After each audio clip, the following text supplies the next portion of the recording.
after I left grad school in Louisiana. When were you at Ole Miss? 09 to 13. 09 to 12. Okay. We won Cotton Bowl.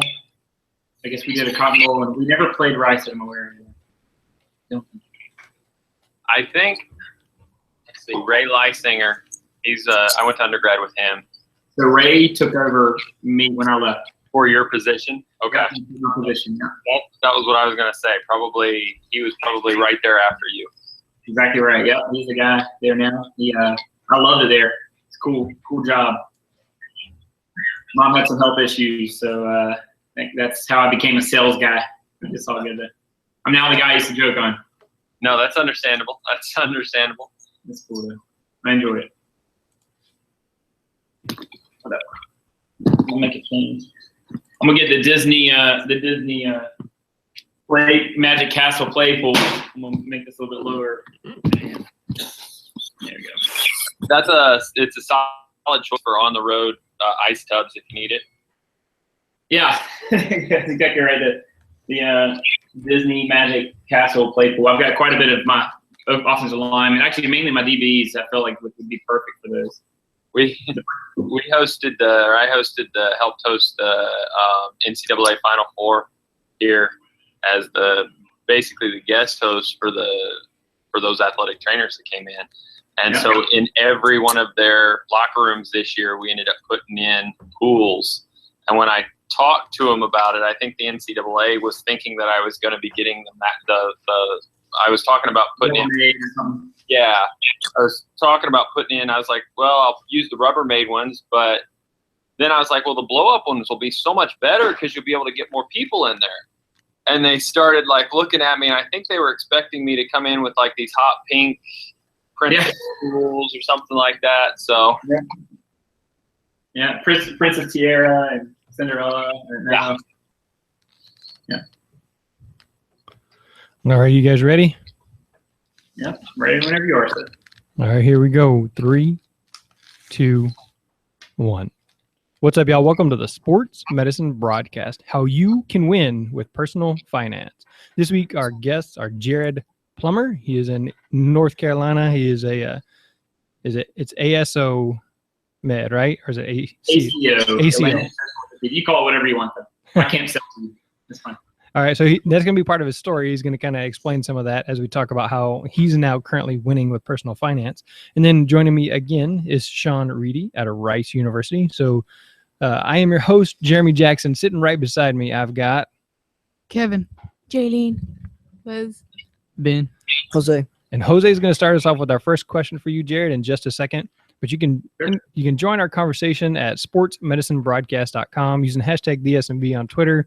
But this episode is sportsmedicinebroadcast.com/personal finance. Again, sportsmedicinebroadcast.com/personal finance.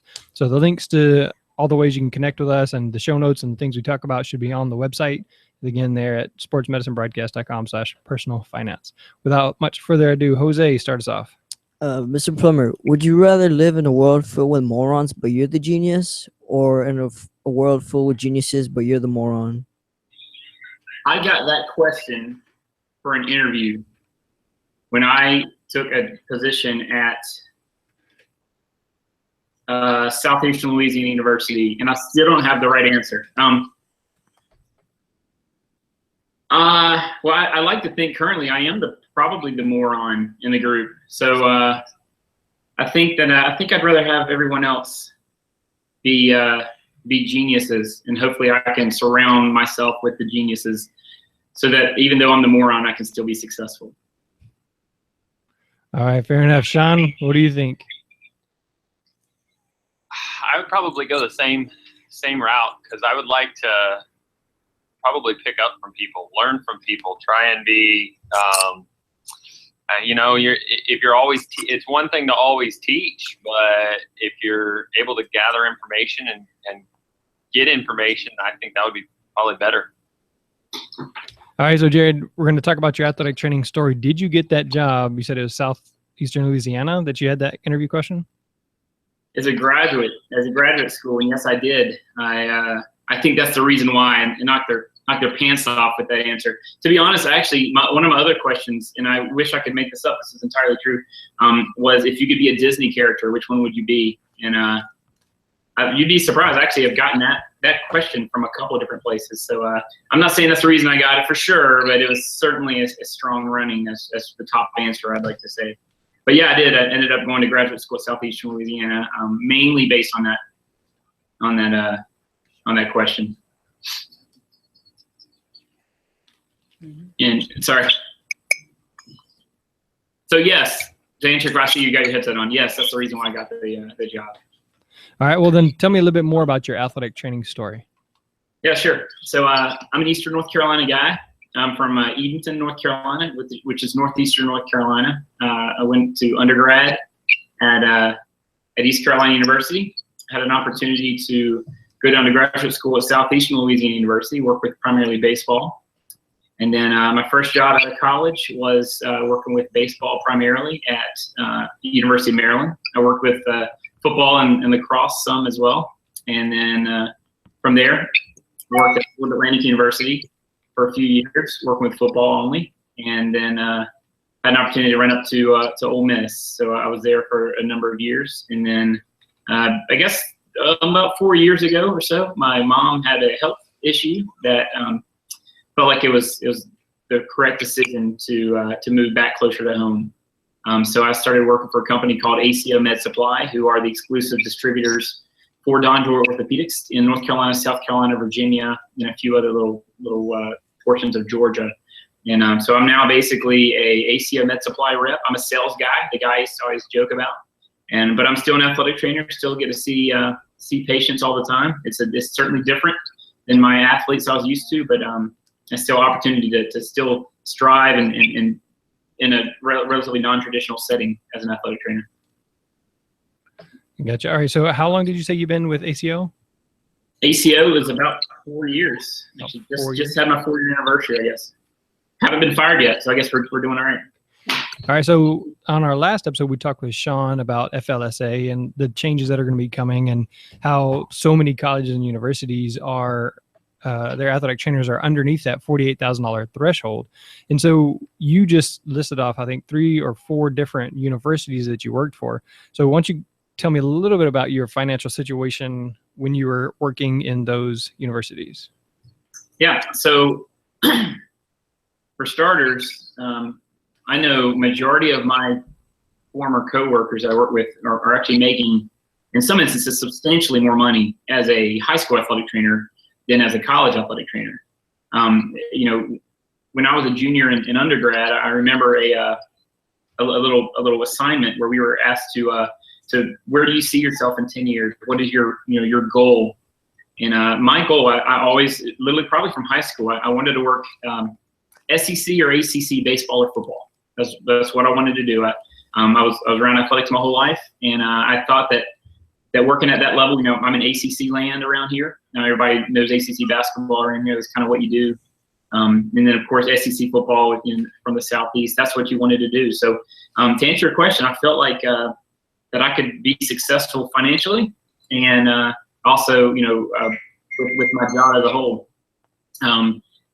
As an athletic trainer working in those settings. And what I found out very quickly was there is not necessarily that much money, not necessarily, actually not at all, in many of those settings. So financially, I did, so my parents love them to death, but they were retired school teachers.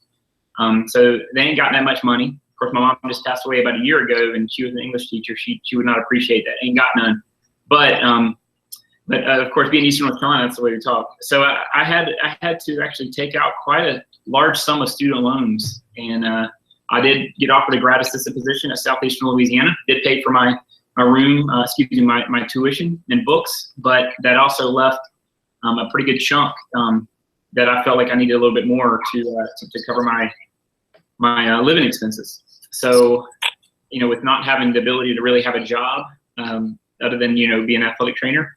In grad school, I accumulated probably in the $40,000 range of student loan debt, and it's been weighing over me ever since then. So once I left there, I had an opportunity to go to, when I was in Maryland, it was an intern position. It was considered an assistant athletic trainer position, but it was truly an intern position. So we got paid out. I don't recall exactly what the pay was, but it was enough to make ends meet. But that was about it. I ended up rooming with with two other girls. So 3 of us total, all athletic trainers at Maryland.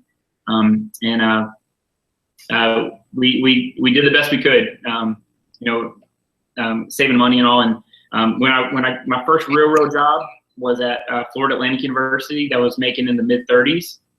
I appreciate the opportunity there. Man, I love the people down there and all. South Florida is difficult to live off of with mid to high $30,000 range, as you could probably imagine. And then I didn't actually get real money until I got to Ole Miss, but that was still in the 40s. Now there was incentives associated with that, with gear and some other aspects. We had a Nike allowance and all that allowed us to get purchase clothes. That was a couple $1,000s usually a year, and donors would from time to time, maybe put money in a little like I just lost it. Excuse me. At Christmas, the stockings. Sorry. So sometimes you have donors that would throw $100 here or there. But other than that, it was a grind, financially speaking, when you have a $40,000 student loan debt on top of your regular bills and everything, while not making the money that I saw in my head, when I was leaving undergrad. So it was difficult, but you had to learn how to manage, or it's going to manage you. All right, and then when you said you got to Ole Miss, you said so somewhere around $40,000 you were making. Oh, at Ole Miss, it was in the high 40s, 40. Yeah, probably 45. All right, so you're looking at $40,000 in student debt from Southeastern Louisiana, trying to pay that off with, say, $50,000. So we're go on the high end. Say you were making $50,000 at Ole Miss. Sure. That's, if you were going to pay that off in 2 years, that means that you're probably pulling in, just say, $40,000 off of 50. So you'd be living on $15,000 a year. Yeah, it's tough to do, but you got to learn to prioritize and read up on books and learn. And as Sean mentioned earlier, learning. I want to learn from the people around me. Taking that analogy from there, the first question I believe that they presented. If you learn from other people and learn from their mistakes, but at the same time learn from what they're winning at, I think that's how you make it and ultimately strive to be an athletic trainer in the setting and with the finances that you're currently making with your bills. If you want, I can jump right into kind of how I did it. All right, let's do it. All right. So there's a gentleman named Dave Ramsey who I'd be willing to say some of his books and some of his podcasts and whatnot have changed my life. I legitimately mean that. He has a book called The Total Money Makeover, which I literally did. I found it wasn't hard. It's literally sitting right on my bookshelf in my living room. I read his book and it changed my life. It taught me how to prioritize. It taught me how to have what he calls gazelle intensity. When a lion's being chased by a gazelle, the gazelle does every single thing possible. He's scratching the claws and goes side to side. He doesn't run straight ahead. He's going 100 miles an hour left and right to try to get away from the lion, and the lion is the debt. So to learn how to manage your finances and attack that debt is ultimately what we had what I had to do. So first things first, I had to learn to budget. That's a horrible word that everybody needs to learn. And I think as athletic trainers, it's easy to go from, you have a road trip and, you get home at 10 o'clock at night and you gotta grab something to eat. And you're going to run to McDonald's on the drive home. Let me just grab something, $6 or $8. It's not really that big a deal, but let's say, or during lunchtime, you grab, a $10 lunch. It's not that big a deal, but when you do $10 a day times 5 meals a week, that's $50. You extrapolate that times 4, now you're spending $200. Now you're spending $2,400 in a year. That's just on lunch. And if you're only making, you said before, you're only bringing home 15 grand or so as your, disposable income. Not a lot of money, there's not a lot of money left over, and you're only doing it just from eating lunch. So there's another guy called David Bach who has got a great book called Finish Rich. He also has another one called Automatic Millionaire. Shockingly enough, I actually do enjoy reading, which is weird because I hated it in college. I hated it even more in growing up, but he's got something called the latte factor, in that he used the analogy or the example of an average Starbucks was costing at the time $4. A latte was $4. And if you did that $4, a day times 5 days a week, that's 20 bucks a week, 80 bucks a month. May not seem significant, but all those little $5, all those little trips to the grocery store, trips to the convenience store to grab the Mountain Dew and Snickers. That's my undoing personally. It's kind of what gets me going. But those little things add up. That little latte factor equals up. He used the example, and actually I wrote this down. $10 a day for lunch, 50 bucks a week. That equals $2,400 a year. If you were to take just that $2,400 and invest it in some sort of a low, even a mild returning annuity at 8%, in 40 years, that's 60 grand. So just that 1 year's worth of lunch at $2,400, you can invest that. That's going to actually, you're investing, you're divesting, I guess, divesting 60 grand, in your lifetime. So what I did, I started taking a budget. I went through and I encourage everyone to do this. Go through your bank account for 1 month and look at every single thing you buy and put it into categories, whether it be your housing allowance or your utilities or your gas, your food. There's a number of different things, including food and entertainment, and even if you need to save for a car, put every single thing you spent, and then take a look at it and figure out exactly how much you're spending and wasting. I've been doing the Ramsey's debt snowball and his plan for a number of years, and even I go back every couple months and go back and look to see what I've spent money on, and I just noticed just about a year ago I was wasting $200 a month because I was going on Wednesday nights. And going to Bonefish Grill. Sounds stupid, not that big a deal, but I mean, Bang Bang Shrimp, is awesome on Wednesdays. But those little things, just that and one other thing, it equals like $200 a month. So you kind of have to refocus yourself. So I think the biggest issue is the inability or the not wanting to budget. Ramsey kind of has the thought process, credit cards are kind of the devil. And if you can, a lot of people use credit cards, I believe, as like an emergency. I got an emergency, I need to put on a credit card because I don't have the cash. So his baby step number one is create an emergency fund. And if you can scrounge everything up, sell everything you have. If you have kids, you should be selling everything to the point where your kids think they're the next ones to be put on the auction block. But do everything you can to scrape up that first $1,000. I personally did a yard sale, and sold some furniture that frankly looked horrendous in the house. But put it all together, sold some stuff on eBay, and then I made around $500 or $600 within the first couple weeks. And then I just worked real hard to just get $1,000. I literally sat that $1,000 off to the side. It should not take you long at all to accumulate $1,000 if you're really going 100 miles an hour at it. But if it takes a few months to do it, that's fine. You're taking that's your first baby step. And think of it, if, in theory, there's not much that costs over $1,000 at any one time where you need it like a quick cash. If your brakes go out, that's a couple $100. If you blow a tire, that's maybe $100. There's not that much that you need that's over $1,000. So I think if we can get in the habit of just having $1,000 off to the side that is literally for emergency. Of course, you got to learn what is an emergency. I think it's easy for anyone to think that I really need to go on this vacation. It's not an emergency. Oh, I got stress relapse. I'm so stressed. I need to go on vacation. $1,000 is not used for that emergency. It's for you having the tooth gets knocked out, or you break your leg or something. You got to go to the hospital or whatnot. You don't have to worry about going to a credit card. You can go straight out and use your emergency fund. You okay with me jumping down these baby steps, Jeremy?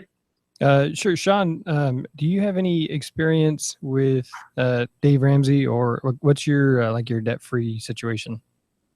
It's kind of funny that talking about your background, because mine's such extremely similar.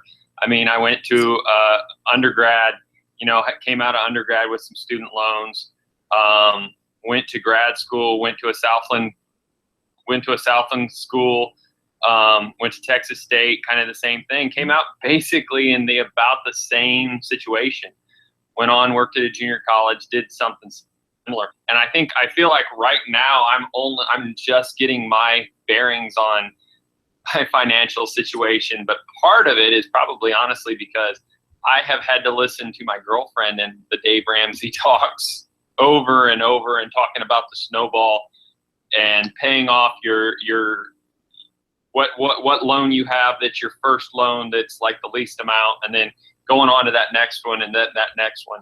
So probably honestly, if you would ask me that question 2 months ago, I would have known so little. But since she has gotten so much onto that and she's read, I think, 3 or 4 of the books now. I don't even know how many she got, but it's kind of amazing how many of us as athletic trainers go into that, especially those of us that want to go into college and have our heart set that we're not going to work at a high school. We're going to, which by no means saying that there's anything wrong with that, because that's it works for a lot of people, but there's a lot better expense there. There's a lot better payment there. Me personally, I wanted to go into college, wanted to be in the college setting, and that's kind of the exact path that I took. And that path that I took ended me in a very similar situation, 40-some thousand in debt. My first job, very similar price point as when I worked in the junior college, and then coming back and getting into the college setting or to the Division I setting, I came back and I kind of moved up a little bit. Still under that FLSA like we talked about last week, but. All right. So, Jared, I'm going to ask you in just a second to come back and finish going through those steps. But Sean and then Jared, what step are you on right now? Me, we're working towards getting our 15%. So we're not at that level yet. With health insurance costs, it keeps getting tougher and tougher to get to the 15% investing. And so we're on baby step 4, which I think is the next one you're about to mention. But Sean, where are you at as far as the Dave Ramsey baby steps? I'm not as familiar, honestly, but I'm probably right there in those first steps, trying to get to a point where now I have an understanding of my monthly debt and what I'm paying out, and getting and developing that. I've sat down several times with her, and we've talked about what my debt is, what my student loans are, where my things are going, my truck payment, my stuff like that. And that's kind of where we've started putting those to this is the one that you need to get off first. This is the one that you need to go towards second. This is the one third, and whatnot. All right. So you're still pre baby step 1. Yes, basically. Okay. I am baby. All right, well, Jared. Baby. I encourage you to try to figure out how to get that first grand. It's hard. I mean, it can be hard to do. You got to focus on it. But yeah, I think that's, to me, getting the first step is difficult because you got to change your mentality, and it's hard to do. It's easy just to go and get. It's easy just to do what you've been doing and think that you deserve it. I've worked my tail off through undergrad and grad school and as an intern, and then as an assistant athletic trainer and working yourself up. But I deserve to get this or that. But it can be difficult. So personally, and I think majority of people, it takes the longest to get through your debt snowball. I'm currently still in the debt snowball. So that's baby step 2. I'm incredibly envious, Jeremy, that you're already at step 4, but that's okay. I'll get there. I'm following your lead. I was married up until just recently. And between my wife and I, we had around 70 grand in debt, whether it be a car payment or credit cards, or obviously a little bit more of that was on my end, around 40 grand, and she had, a little less than that. But combined, she and I were able to pay off to the tune of almost 50 grand in about 3.5 years, and it has incredible focus in order to make that happen. I know, Jeremy, you had incredible numbers that you guys were able to save and pay off, which is absolutely ridiculous. But basically, the way the debt snowball works is you list, and Sean mentioned it, you actually list all of your debts from the smallest total amount to the largest. So let's say you have a $400 express bill or balance, and you've got a $700 Visa, and then you've got a car payment that's maybe $12,000, and you have $30,000 for the student loan debt. You don't even include your house, if assuming you own a house, but you put everything in order based on the smallest balance. And what you're going to do, you're going to make a minimum payment on every single payment except for the first one. So the first thing we're going to do, baby step one, get a $1,000 emergency fund. You do that while you're making minimum payments on everything. Get that $1,000 taken care of. And then baby step two, your debt snowball. So you list them all. You make minimum payments on every single thing except for the smallest balance. And the reason they use the snowball, it's actually a great example, is as you pay off the first one, then the money that you were spending on that one then goes to the second debt, which then goes to the third debt. And we got to the point where, to be honest, we were putting $2,500 a month on a student loan debt. That's how, and when you get to that point, you're knocking debt out, and it's exciting to see that balance decrease, and you're realizing how much you're putting towards your principal versus how much you're putting towards interest. It's eye-opening to me. It was really exciting. Personally, how I do it. Let me jump in real quick. And go ahead. March of 2010 was the month that we paid off our last debt. In that month, we paid off, it was over $5,000 because we were doing the snowball. We've been tightening down the budget.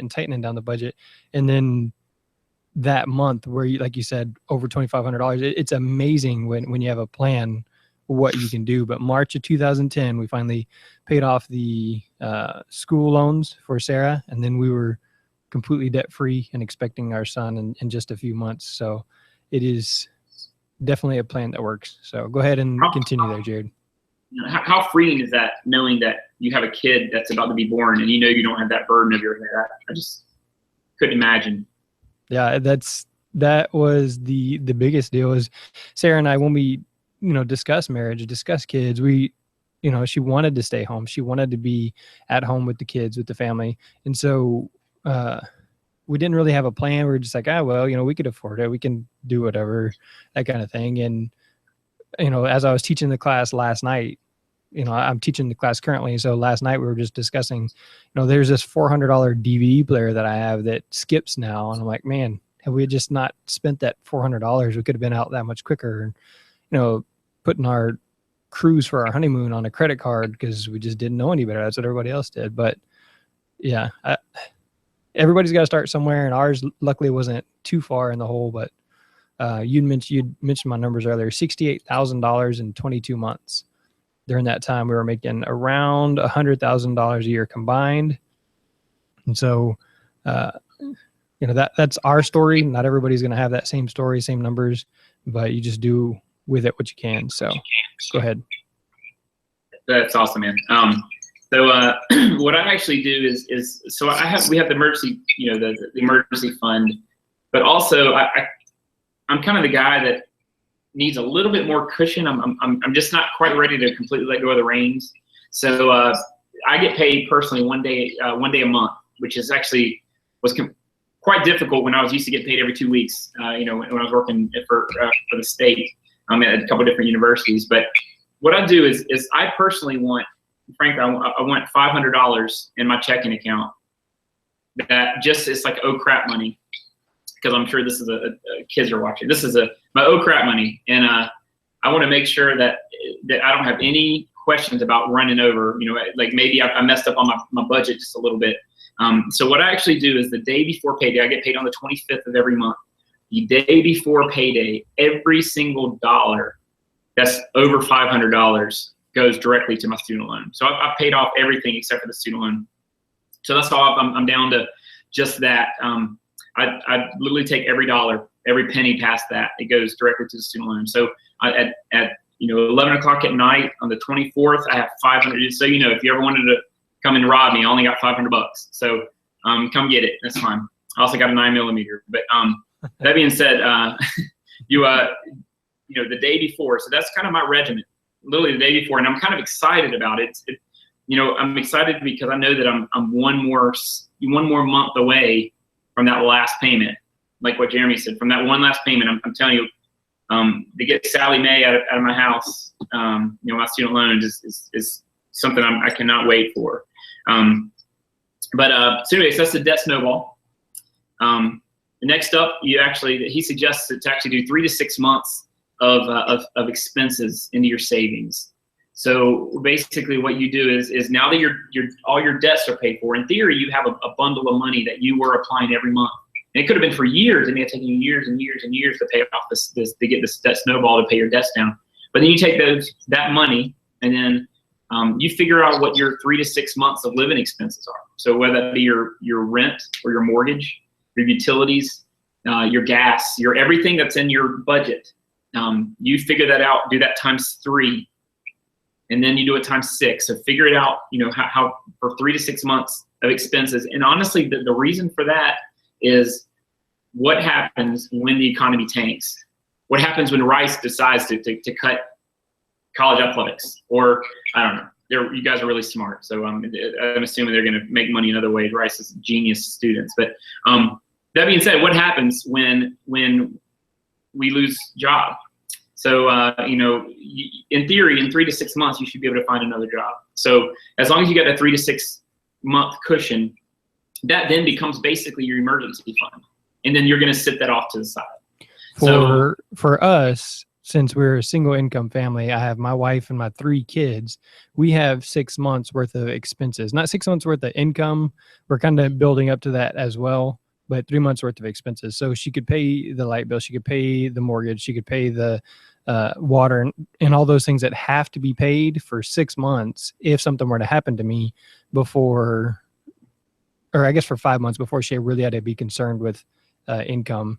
And even at that, there's still more room in the budget we could take money from. So for some people it's 3 months. Maybe you, Jared, you're now a single guy, maybe you just go to 3 months and then start investing heavily. But for us personally, it was 6 months. So you kind of have to figure out what's best for your situation. Yeah, absolutely. And there's some people that don't feel comfortable with 6 months. I mean, you do whatever is your comfort zone. I think I've heard Randy explain it many, many times about, if you feel comfortable, if 6 months of expenses just doesn't make you sleep well at night, then wait to really hardcore invest until you get to 9 months or whatever your number is to make you sleep at night.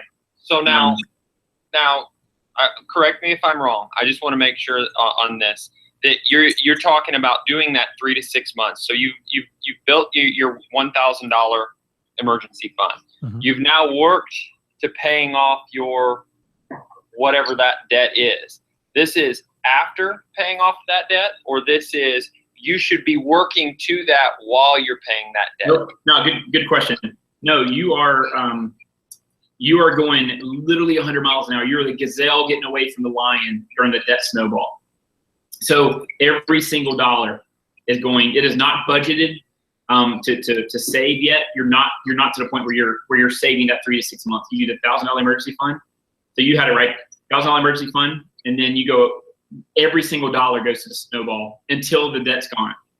And then as long as this is all about discipline, really, because it's easy just to go, well, you know what? I'm down to, I had $50,000 in debt and I'm down to $5,000. Let me just go ahead and start, man, I could really put 15% away for retirement. Or, hey, maybe I should talk to my buddy who's an investment planner and he's really been pushing me to get these stocks. No, you're not there yet. I'm not there yet. I mean, I honestly, I was playing around with stocks throughout undergrad. And actually I did relatively well, just kind of playing around $50 here, $50 there. But I sold it all and I put it to knock it down. Actually, I paid off two credit card bills just like that. But because my plan is to be disciplined with I've heard so many people that have been successful, and I know Jeremy mentioned it, but I teach Financial Peace University as well. I've taught it. I've been a counselor for it, I guess, 3 times. So I've seen people that are making way more money than I am. I mean, in hundreds and hundreds of thousands of dollars that feel like they need to go through this Financial Peace University because they're not very good with their money, and they'll actually sit down, and you don't always have to do this, but you can sit down with that FPU counselor. And I got to see, I mean, the guy's bringing in 15 grand a month, which is like monopoly money to me. Let's go buy Park Place, but he's also spending $16,000 a month. It's just, he's got $200,000-300,000 worth of debt. Just because it just wasn't, he was letting the money drive him. He's not driving the money. So you go, sorry to go on a tangent. I'm kind of that rant guy. So one of the things Dave says there, Sean, is that you get so focused, so intense, because you're scared. All you have is $1,000. You're scared that something is going to happen, and you're scared that you're not going to be able to take care of your finances. So with only $1,000 in emergency fund, you're scared enough to take action to kill that debt. Whereas if you got 5 or 10 grand, you're like, well, it's okay. I can take a little bit more time. But if you just get that $1,000, you kill all that debt, then you can build up that 3 to 6 to 9 months worth of emergency fund, and then you begin to invest. So that's the reason for that, because it keeps the fear in you. Yep. It's kind of funny too, though, that the whole, and you hear this from other places is, and I've heard it all my life, is, well, you need to start investing now. You need to start saving now. You need to start, and you'll see it from my retirement benefits. I'm a benefits eligible employee that has a retirement. So that I get my monthly or my quarterly retirement thing, and they state, well, if we were only putting in $100 more, your retirement would look like, let's say, $2,300 a month instead of $2,100 a month. Yep. Or if you did $200, you would look more like $3,000 a month. So that's where, I know me personally, I get worried, am I putting enough there in that retirement? Am I putting enough away in that thing? And then you're looking at not, almost. Do you want to take that, Jeremy, or do you want me? Yeah, the whole idea there is you delay the investments for a short time. So for us, it was 2 years, 22 months. And then we began building up to 6 months. And then, so maybe let's even say 3 years, we were not investing anything, but now we are free to, because we can do whatever we want with our money. We don't owe anybody. If I lose my job, somebody's not going to come take my truck, take my TV, take my stuff, right? Because I own it all. And that's the reason, yes, if at all possible, the kids that I'm teaching in my class right now, they're 18, 19, and 20. There's 3 of them. And I'm like, one of them doesn't have any debt.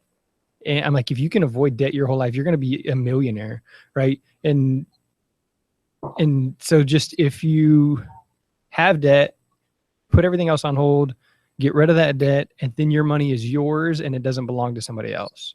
So Dave wants you to begin investing as soon as possible, but with that, I guess, an asterisk being as soon as you're debt free and possible.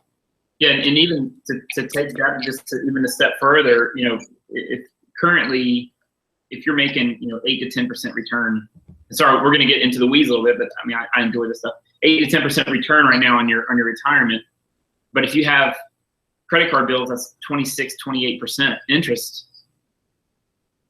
Well, what good is it that you're having to pay out? And I'm not saying that you have the express bill that's got 20% interest, whatnot. But I mean, even car payments.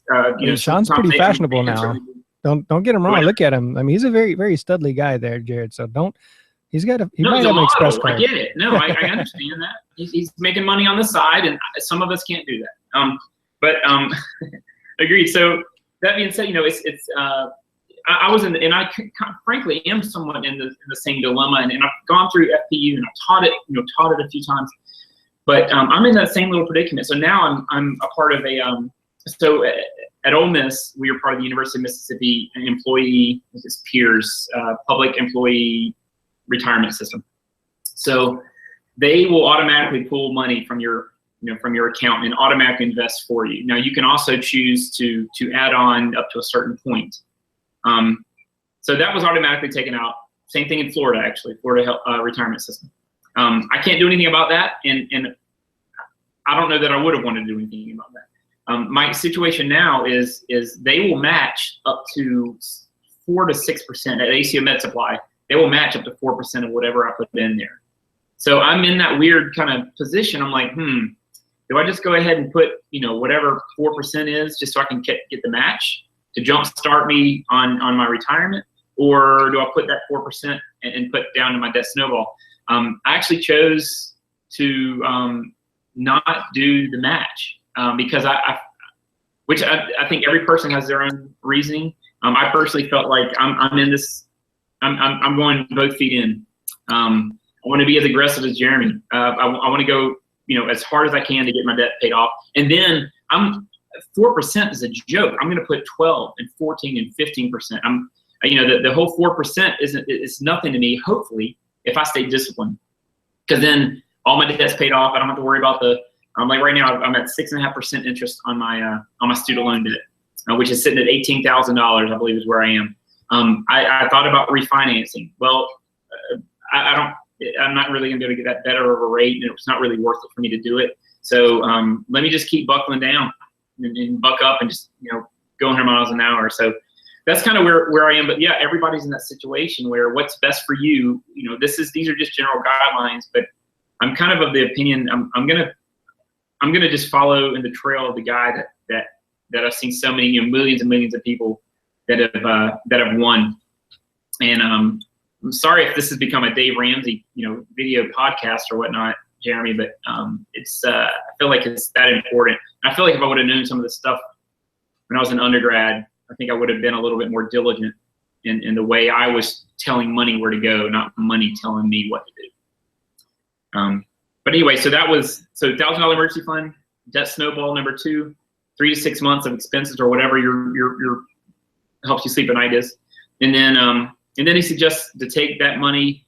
So now you've got the 3 to 6 months expenses, and now that's off to the side, and that's literally basically sitting in your savings account that you can quickly access if you need to.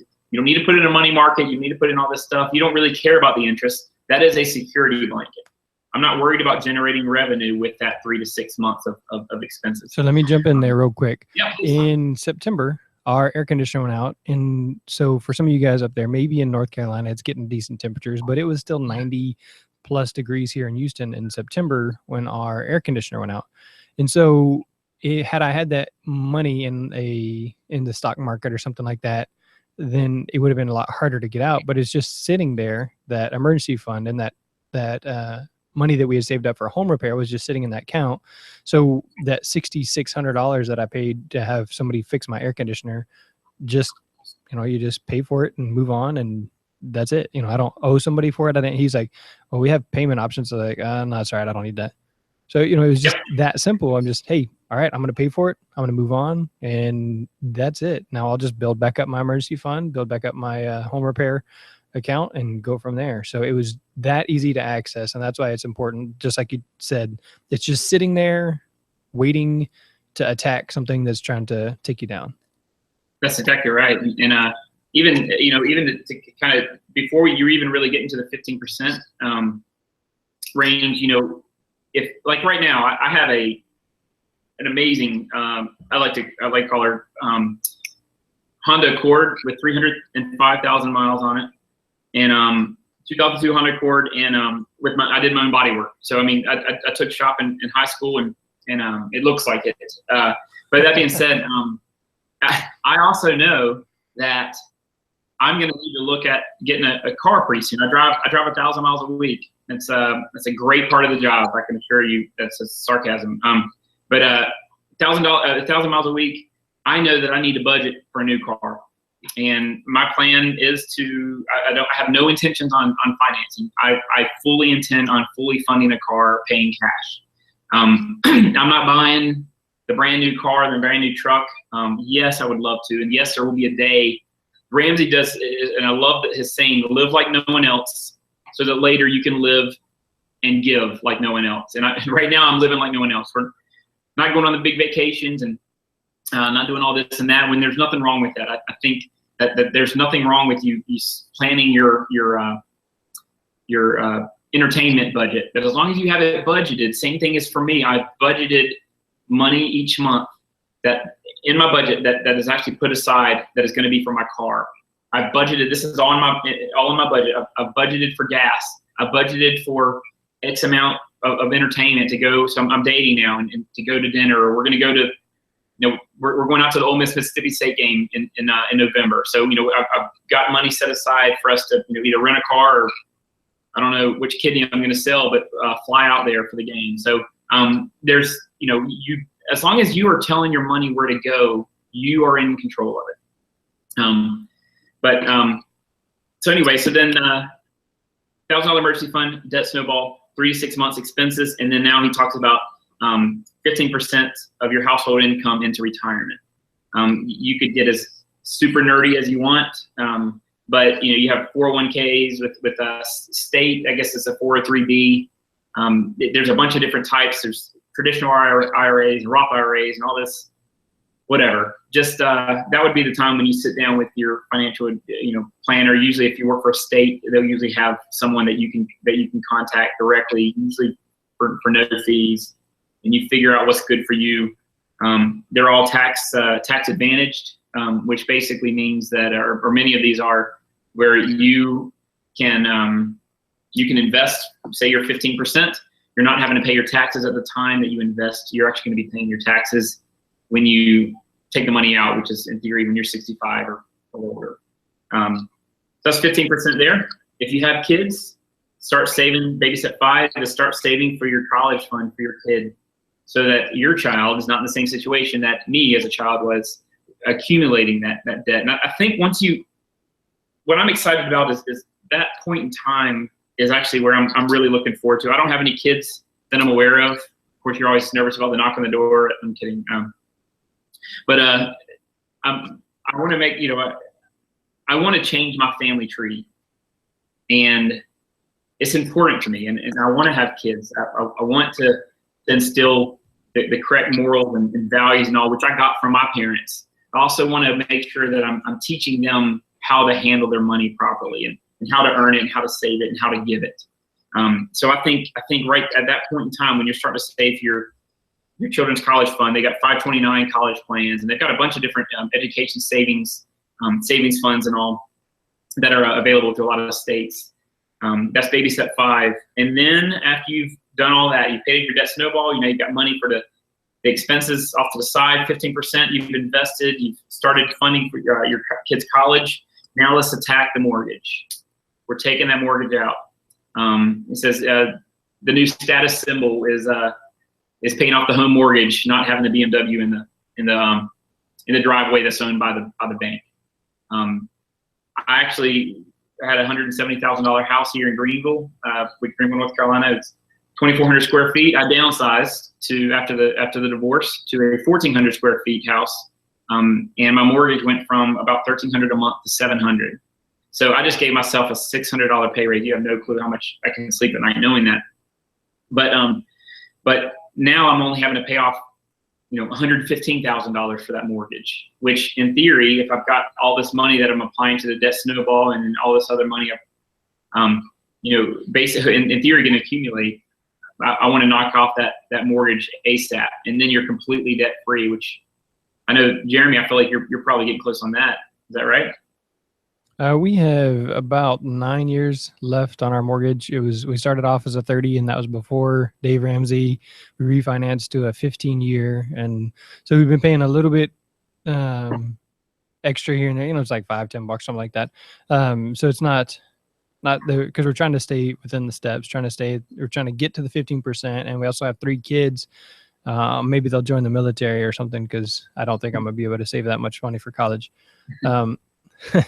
But yeah, so we're close. We're within 9 years. So hopefully by the time I'm 45, I'm completely debt free, including the house, with, plenty of money invested, because like you were talking about, TRS is Teacher Retirement Service System of Texas.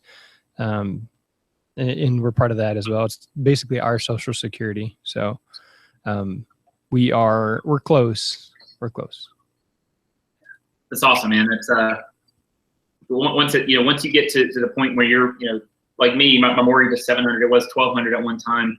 When I have an extra $1,000, let's just say, just sitting in my pocket to do whatever it is that I feel like I want to do, whatever charity you want to give to. If you want to buy investment properties, if you want to do all this, you're giving and you're building wealth, and then you're leaving that legacy for your family. That's basically what it all comes down to, and that's my motivation personally. And that's basically that's the debt snowball. We hit a lot about that. Personally, what I use for budgeting, there's an app that I use. I use the Every Dollar app. If you get a chance to go and look it up, it's free. It just came out on Android as well just recently. I've got an iPhone. Every Dollar app is you can go online first, and you basically set up. You say how much do you make, and then how much is your mortgage, how much is your rent, how much is your utilities, how much is, and it separates all these different categories you really need to think about. And the goal is called a zero-based budget. So if you make $2,000 a month, then at the end of the month you should have $0 on your budget, because everything has a place. So I've actually got my budget down to the point where I'm accurate to within about 30 or 40 bucks a month. I've gotten it down, pretty narrowed down. So what'll happen is whenever, and I know Mint has one as well. Basically, it's whenever I buy gas, then I can go into my app on my phone and say I spent $42 in gas, and then it gets deducted, and it said, okay, so you have $300. Like I spend just short of $500 a month on gas, usually in the $400 range. So it'll say you have $360 left over to budget. If you're coming up on the end of the month and you realize, hey man, you know what? I drove a lot more, this month, or I had the electric bill was through the roof because because El Nino or whatever. I don't know. Then maybe you need to take some out of your entertainment budget, or maybe you need to take it out of this budget or that budget. But that really allows me to stay focused and see exactly what's coming in and what's going out and what I'm applying, to what bill or whatnot. All right, Sean, let's hear a little bit more about your story, your situation. So what are some of the things that you've taken or that you will move forward with? Well, I mean, when me and her have talked about this a lot, I kind of fall in a funny thing, because I've got some stuff going on that most people would like. I bought a new truck. I guess it's going on 3 years ago, but I got it when it was like Dodge was having their zero interest, no paint, or zero interest as long as you pay it off in 7 years type situation. So I have no interest on my truck, which I know a lot of people on their car payments don't have that. And that's one of the questions that I have. Like, that's one of my main probably bills. I go with student, and then I would fall into that. I would fall personally into that car payment, truck payment. Outside of that, I pay off my credit card every month. I've only one time ever allowed my credit card to not be paid off for the month, because I use that. I don't use that as, well, if I don't have the money, I use that as I gain points on it, so I basically get free money out of it by utilizing it.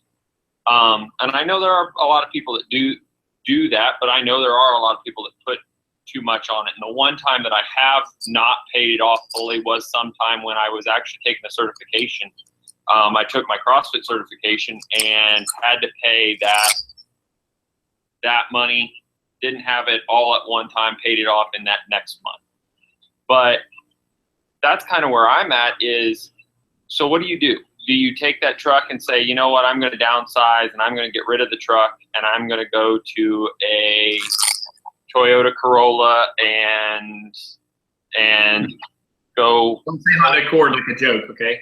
The smart car, something like that. No, I mean, so in that situation where, I know I'm kind of in a unique situation, but I mean, there's a lot of people that they've come out, and I know a lot of my friends, that when we got out of undergrad and they went on to work, or we got out of grad school, they were running on the same vehicle. My truck that I had when I got out of grad school had 360,000. It was or 370,000. It was 1-ton Dodge Dually. I needed a different vehicle. You know, it had a life on it. And there's a lot of people that do that. So they go and they buy that new vehicle. Is that something that we should like think about of, hey, downsize that, or hey, get rid of that, go for something real cheap. Go back to that old beater that, you know, to try and knock out that student loan debt. That would be a better avenue, or that would be something better to do. All right. So definitely you're even though you got zero interest on the truck, you're paying for it. So whenever I bought my car brand new, it was for some reason I bought a brand new Volkswagen Jetta, and they're like, well, you know, we can give it to you for this price. And then the other salesman came in and said something about, well, 0% interest. He's like, oh, wait, we weren't supposed to tell them both. You know, when they looked at each other, they're like, oh, crap. And so they're either going to give you a better deal on the price or a better deal on the interest rate, one or the other. And so you're still paying for it. But the thing is your truck, I'm guessing your truck payments, I'm going to just say $450 a month. And that's $450 a month that you're sending out to somebody else that you're not using to pay off your school loans, that you're not using to do whatever you want with. And so what you'll hear Dave Ramsey say on the radio show a lot is, if you really like the truck and you can pay it off within 2 years, then keep the truck. If you're not absolutely in love with the truck, then downsize, get you something cheap, get it gone. If you're not really in love with it, then get rid of it, get rid of that debt, save up, pay cash for something else. He talks about if you save $450 a month for a year, then you can buy like a $6,000 vehicle. You save up another year, you can more or less, that $6,000 vehicle is probably still worth $5,000 or $6,000. And then you have another 5 or 6 to add to it. So over the course of 4 years, you're roughly about a $20,000 vehicle that's paid for in cash, and you're still saving up $5,000 to $6,000 a year to pay for that. So instead of paying for something that is going downhill, that is breaking, that is getting less in value, you're keeping your money so that you can do whatever you want with it, and you get to the vehicle is basically maintaining the same value, because a used car doesn't go down nearly as fast as a brand new car. So again, that's the advice from Dave Ramsey. So if you absolutely love the truck and you can pay it off in 2 years, and he would say keep it, and then, you know, do whatever you can to get rid of that payment. Yeah, no, I would have never ever been the person to purchase a new truck. That was like not but it was one of those things where it was the truck that I had was, I needed to replace it.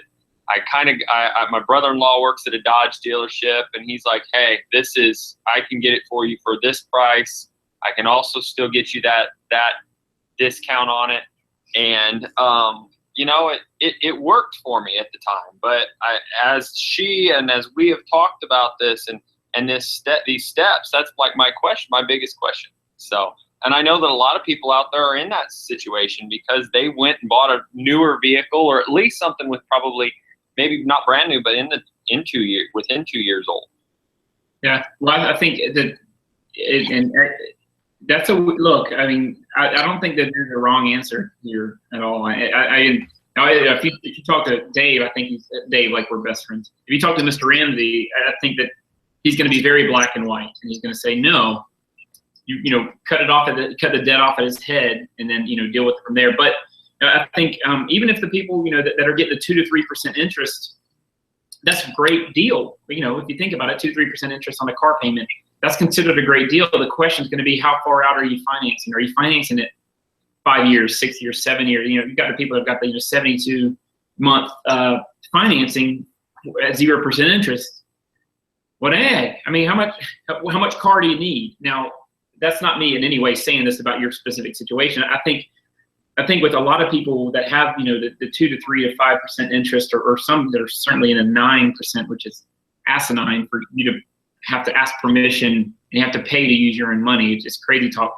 If you ask them to see your amortization chart, which is we're going to do 6-year 6 years of payment at 3% interest. How much is this car going to cost me 5 years down the road? And you can easily put that in. There's a bankrate.com has a great calculator, but you can figure out exactly how much it's going to cost. Like for that $20,000 or $30,000 car, is that $30,000 car actually going to cost you $45,000 by the time you're done? So like every situation's different. I had an F-150 and I loved it. There is no way though I could do what I'm doing, driving 1,000 miles a week with getting 15 miles a gallon. Love my truck. Upset, still hurts my heart. Cobalt blue is exactly what the big truck I always wanted. Well, with me doing the career change, that was the right move for me. I did sell it. I took a loss on it, but it was the loss that I took on it was worth it way out. And going back and looking at it, it's a lot more worth it than I thought, because I ended up buying this car for in cash. Now, of course, it's a 02 Accord, and not everybody necessarily wants to be driving that, and dragging your butt on the ground when you're driving. That's not exactly my idea of a pimp-mobile, but it worked for me, and it's what I need right now. And if it can help me take that $300-400 a month that I would put towards a car, I think really I think rich people. Robert Kiyosaki is another guy I like to read, but Rich Dad Poor Dad is his book. But they don't look to see what the payments are. They look to see what the cost is. So what's the cost? And this isn't, like I said, in no way directed at you, Sean. I don't mean it like this, but if we as a population can look to see how much the end result and the end cost is going to be for this vehicle or for this purse or for the shoes or for whatever it is, what's it worth to my family for me to be able to delay a little bit and live like no one else? Maybe me stay in my little junker, but save some money towards me buying cash for a car. Maybe I need to kind of baby step it up, in vehicles over time. But I don't know. I think if we can look at ultimately the ultimate cost of a vehicle, and can we buy a used one for 10 grand less? And I'm not saying every situation is different, but that's a tough one, man. That's a real life example. Everybody's doing it. So, and then I guess another thought that I would think is, when you do have investments or you have placed investments or even I've put away a small savings account, I guess, to say this is my incidental money that might be over the $1,000. Should you take that? Should you basically pull all those investments? Should you pull that money out, and should you say, hey, I'm going to go all the way in with paying back my student loans, my car payment, my whatever, or just leave that there since it's already there and you've already built that, you've got it there? What should you do with that? You should leave that there, leave it where it is, and then go. So those investments, if you take them out, you're gonna have to pay a penalty, and you're losing the interest that they're gaining. So for the most part, you're gonna leave them there. Now, you would definitely need to speak with a competent financial advisor. And again, I'm not a financial advisor. So if you really are interested in doing that, then speak with a competent financial advisor about running the numbers. If I have $50,000 in investments, but $20,000 in debt, can I take out $20,000 or, $30,000, whatever it is, with the penalty? And does that make sense for me? And so for the most part, you just stop investing, pour all your current resources in towards that.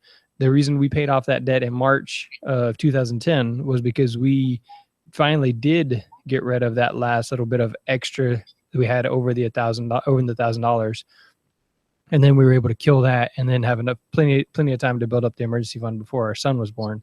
So I would not recommend just getting rid of all of your current investments because of the tax liability.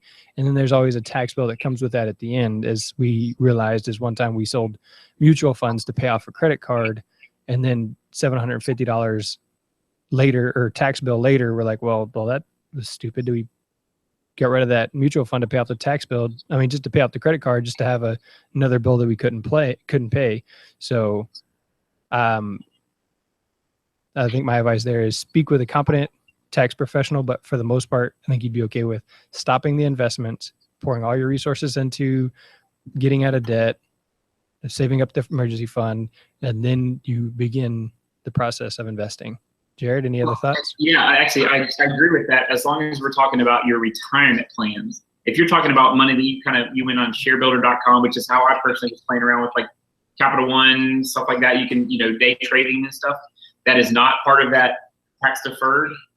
That would be the situation where I went all in. I sold it all. That was what I'd kind of been playing around with since college. So I think what Jeremy was referring to, which is 100% correct, your retirement plan that is like a tax deferred IRA or mutual fund or whatever, you're going to get pegged. I think 25% is what your tax penalty is on top of whatever your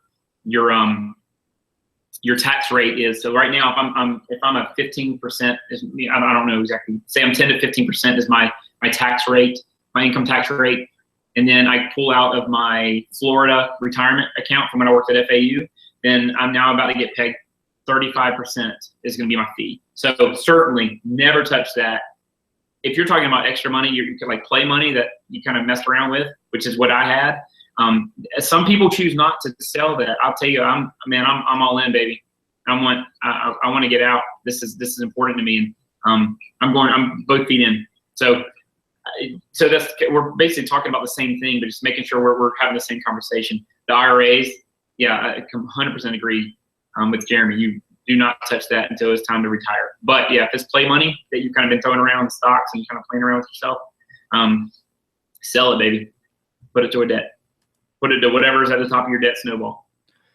All right, so let's kind of bring this to a close here and just talk about some of the victories that we've had. So I've talked about we paid off $68,000 in 22 months. I didn't talk about, though, that the 2002 Honda CRV that I drive and the 2003 Honda Pilot that my wife drives, both of them around 100,000, 120,000 miles, but they're both paid for in cash.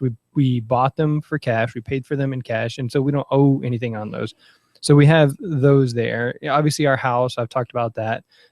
We've also been able to take vacations. I wrote a grant and for Fund for Teachers, which I've spoken about on previous shows, and we were able to take a trip to Florida for like 15 days. They paid like $5,000 of that so I could do some professional development. But then I paid some other money so we could spend extra time there, go to the parks and that kind of thing. But because we had a budget, we had money, we left that all there. We didn't bring that back home with us. This summer, I took Sarah to San Francisco for our anniversary. We couldn't do anything for our 10th anniversary because she was still nursing our youngest. So for our 11th, we were able to get away for a couple of days. And again, all that stayed there. We paid for it beforehand.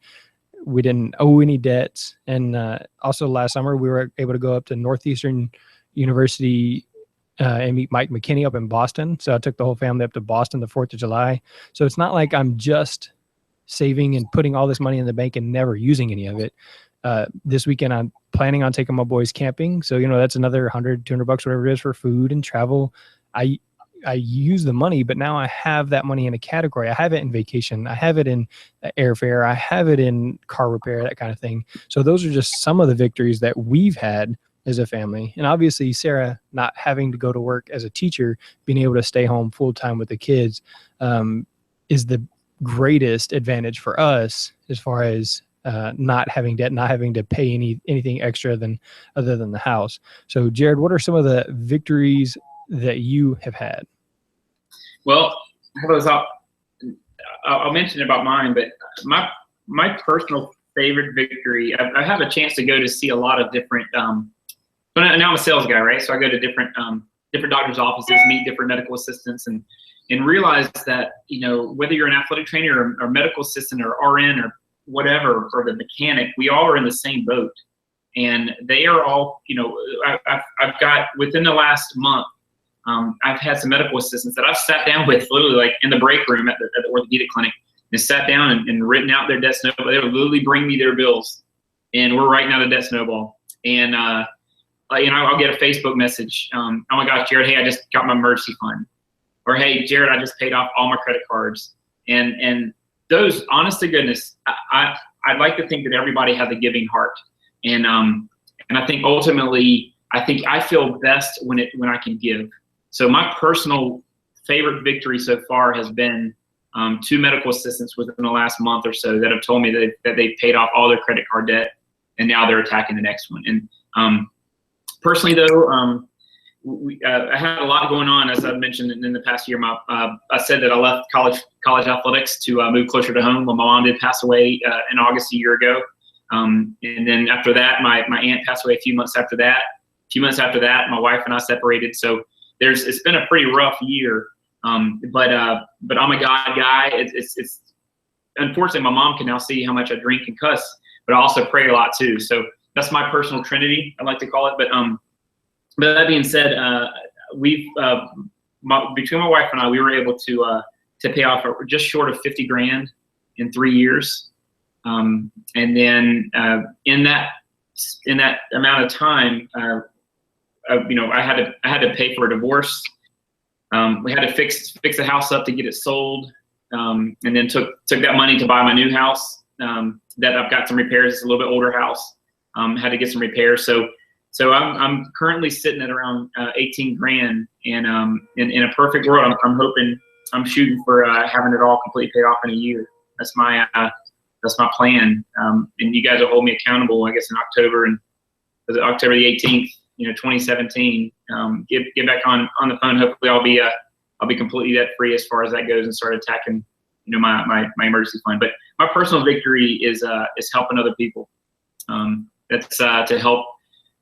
I saw Ramsey through a friend of mine who invited me to Financial Peace University, and I've now paid for a couple of people to go through FPU, and sent them a book for Total Money Makeover, and sent them that for Christmas. I'm that guy.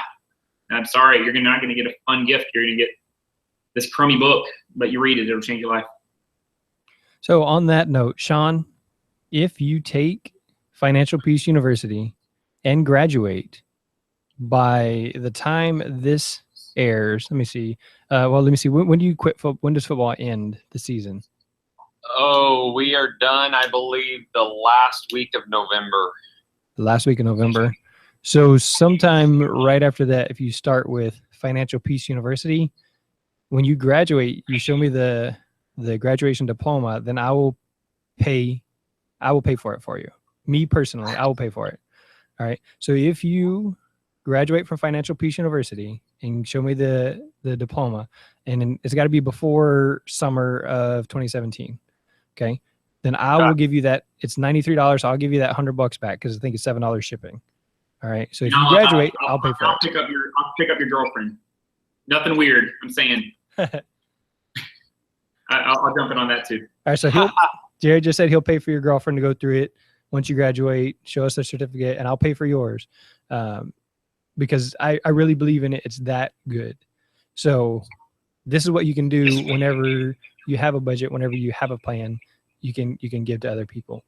So on that note, my favorite recommendation for people who are struggling with money, for athletic trainers who may not be making as much money as me, check out Financial Peace University from Dave Ramsey. So daveramsey.com, and then you'll click on find a class and go from there. I have a link to that in the show notes. Again, this is sportsmedicinebroadcast.com/personal finance. This is Jared Plummer. I'm sorry. I did that. Jared Plummer. And he's also a huge fan of Dave Ramsey. So daveramsey.com is going to be the best place to go for all those tools, and just get yourself out of debt. So I also have in the show notes an Excel sheet that I use. It's actually a Google Doc sheet that I use for budgeting. It's pretty complex when you go through the course. I'll talk about nerds and free spirits, and that is definitely a nerdy spreadsheet. You can check that out, but don't be afraid to reach out to Jared and ask him questions. Reach out to me and ask me questions. So on that note, Jared, how's somebody going to get a hold of you? Yeah, so I love it. I'm a big Facebooker. So it's Jared, Jared Plummer, Plummer. I am on Twitter. I'm sorry to be that guy. It's at Taping Pirates, because I'm a pirate, ECU by God. Or I don't mind at all. If somebody wants to reach out to me, they can shoot me an email. I'm at jared.plummer@gmail.com. jared.plummer.com. All right, Sean, if somebody wants to get a hold of you, find out a little bit more about your journey, or just encourage you, what's the best way to do that? str3@rice.edu. I'm on Twitter, Sean Reedy, READY _ATC. All right. I am Mr. Jeremy Jackson. So Mr. Jeremy Jackson on Twitter. Most of my social media is switched to that. Also on Facebook. But again, sportsmedicinebroadcast.com has links to all those. This episode is sportsmedicinebroadcast.com. Another side benefit to getting a hold of your personal finances would be learning to budget there for the school, for wherever you're working. I know Jared and I were having a pre-conversation, and he said he had like $200,000 budget when he was working at Ole Miss. Well, if you don't manage that well, you're going to be fired, right? So, I learned how to take inventory of what we have, learn how to get the good deals, and somebody's.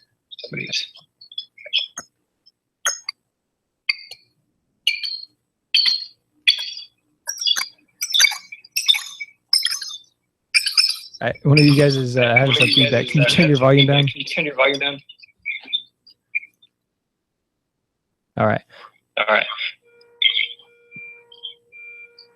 Okay, I think we're okay. So make sure. No, it's still coming through. All right, we're gonna just close it out there. It keeps feedback through, so it's all right. I'll cut that part off on the podcast.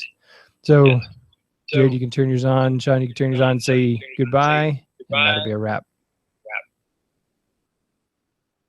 So say goodbye. Appreciate you guys. Thank you very much. Yeah, thanks for your opportunity. Look forward to seeing everyone succeed as an athletic trainer in life and in a career. All right. That is a wrap. See you guys. Cool. Thanks, guys. Have a good one. Thank you. Thank you. See y'all.